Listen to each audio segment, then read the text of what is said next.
Hello and welcome to our June release webinar. I'm joined here today by Willem-Jan and Jörg. Hi guys. Good morning. Good morning. And we are here, of course, to talk about our latest release, which will be in our acceptance environment on Friday. And that will go into production on Monday the 17th. So without further ado, let's dive in and have a look at what we have to talk about today. Great. I will. I will start. Here we are. We have two release highlights to look at today. One of them is all about being able to switch off profile types for certain records, candidates, preferred candidates, and resources. And Willem-Jan is going to talk a little bit about corrective invoicing and improvements, additions to that. We have a couple of smaller items in this release as well. One of them based on an idea on the Idea Lab, where it's now possible to add the purchase order number on the invoice detail page. The other one? Yeah, the other one is related to the related invoices in the timesheet. In the previous release, we added the option to create a debit or credit invoices based on the invoice amount of the invoice. And with this release, we also adjusted how the related invoices are displayed in the timesheet. And basically, it adds the information of what time of invoice it is. So previously, only had new or reverted invoices or forecasts. And now it also clarifies if those invoices, even if they're just regular invoices, they're marked as a debit or a credit invoice. Perfect. So besides that, we also got a couple of bugs which have been squashed this release.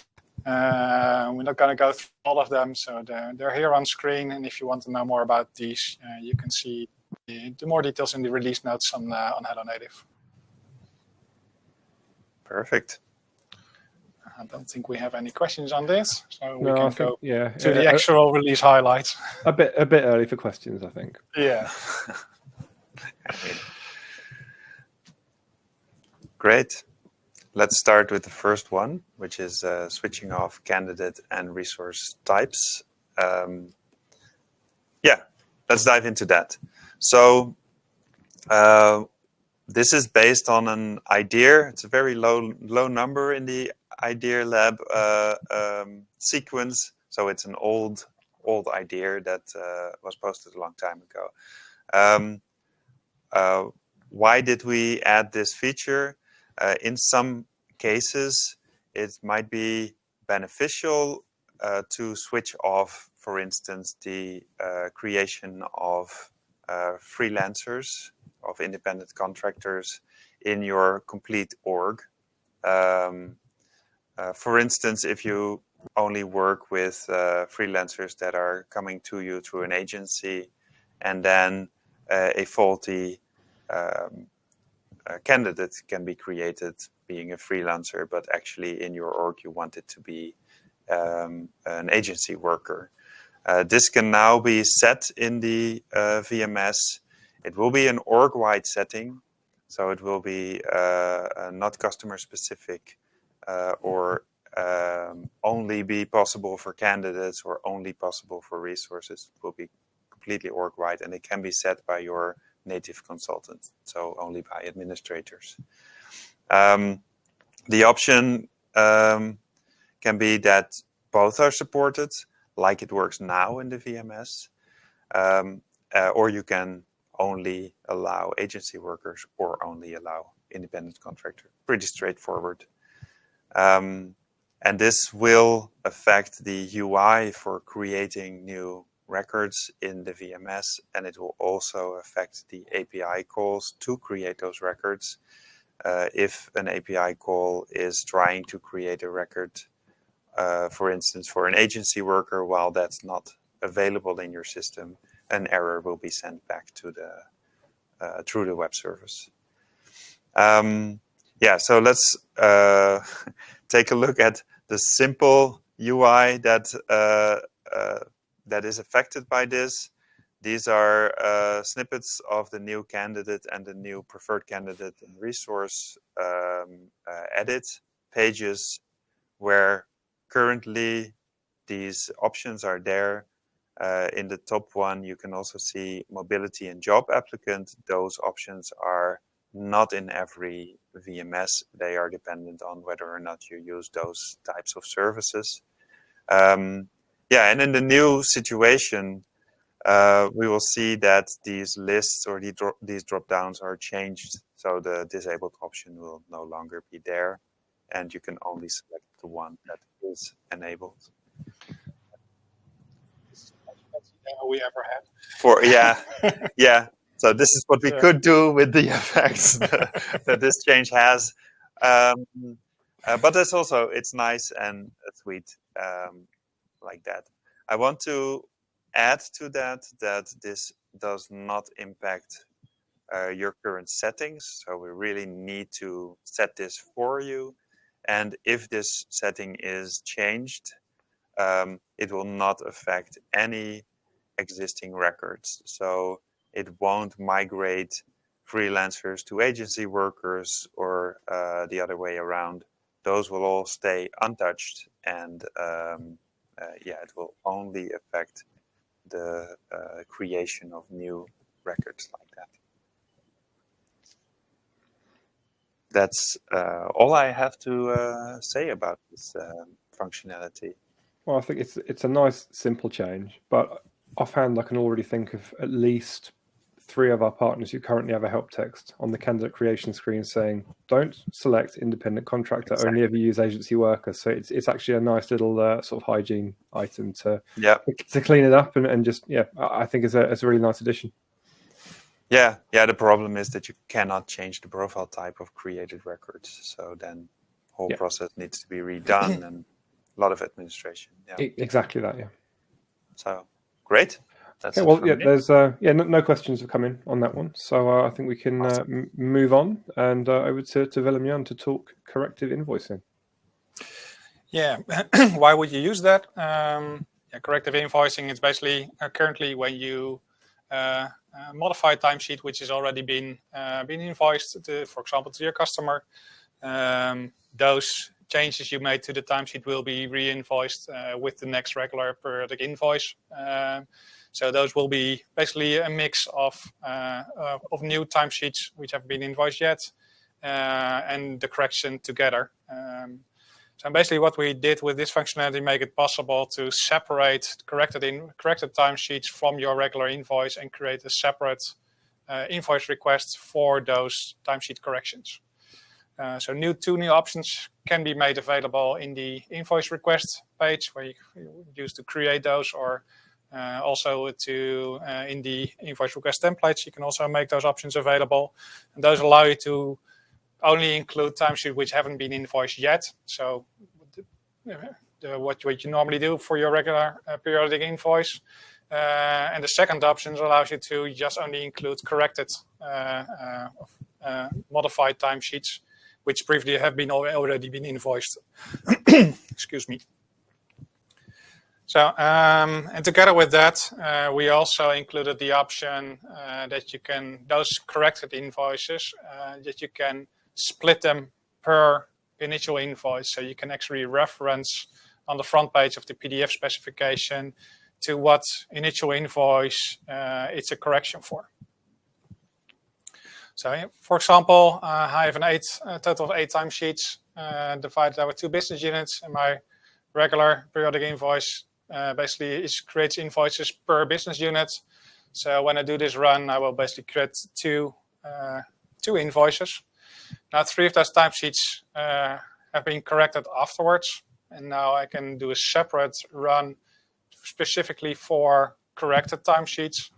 And in this case, I also not only split them per initial invoice, but even per timesheet.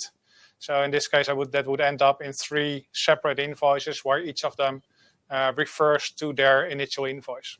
And I can do that with one single invoice request. Now let's have a look how that looks in the system itself, because we also have a little video about that.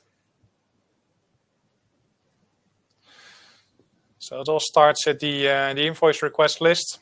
So the new options, when you create a new invoice request or invoice request template, you see that the goal field now not only had two options, where the norm, what you used to was only the option to create new invoices or to revert existing invoices. But two options are added. We can enable those in your org, which allows you to only include timesheets which haven't been invoiced yet in this invoice direction, or the other way around, only include previously invoiced timesheets to create corrected invoices for those timesheets. I'm not going to go through the whole wizard because I already created two invoice requests for this purpose. This is the initial invoice request, and there are three timesheets which I prepared for this demo, which are included in this initial invoice. And for this invoice request, I added the option to only include timesheets that haven't been invoiced yet for the direction of hiring desk to customer. And the result is one single invoice. And when we go to the specification, you will see that there are three timesheets included in this invoice. Now, after I've created this invoice, I got back to the timesheets and corrected those. Two of them I added hours, and one of them I removed some hours. And when we now go to the corrective invoice request, you see that the goal in this case is to create correction timesheets only for previously invoiced timesheets, which is applicable to all three of those timesheets. Still for the same invoice direction. And we go down to the invoice settings. You see that there's also a specific corrective invoices invoice grouping configuration, which not only splits the invoices or the timesheets per assignment and per week, but also splits based on the initial invoice these timesheets belonged to. And that's needed to get the reference for each single invoice created to their original invoice. And also see that there's a specific PDF invoice specification template used for those corrective invoices. And that's basically because I've added some merge fields to include a reference to the initial invoice on the specification. Now, when we go to the invoices, as said, there are three single invoices in this case, correction invoice for each single timesheet. You can also decide to bundle those, of course, but for this demo, I split them also per timesheet. And when I open one of those specifications, you will see that not only the invoice date and the invoice numbers there for this correction invoice, but it's also there's a reference to the initial invoice date and the invoice number of the initial invoice this is a correction for. And for the rest of the specification, that's basically what you're used to, nothing special here. And in this case, there's only been hours added on Thursday for this timesheet. So that's why it's a positive amount and it's a debit invoice. The other one with a negative amount, when we go back to the details, just to point out that I added the option, we added last release, that you can now create either debit or credit invoice based on the invoice amount. And since this is a negative amount, you see it's created as a credit invoice. And also here, the reference to the initial invoice. So by doing this, you can create separate invoices for corrected timesheets, and so they don't end up being part of your regular periodic invoice.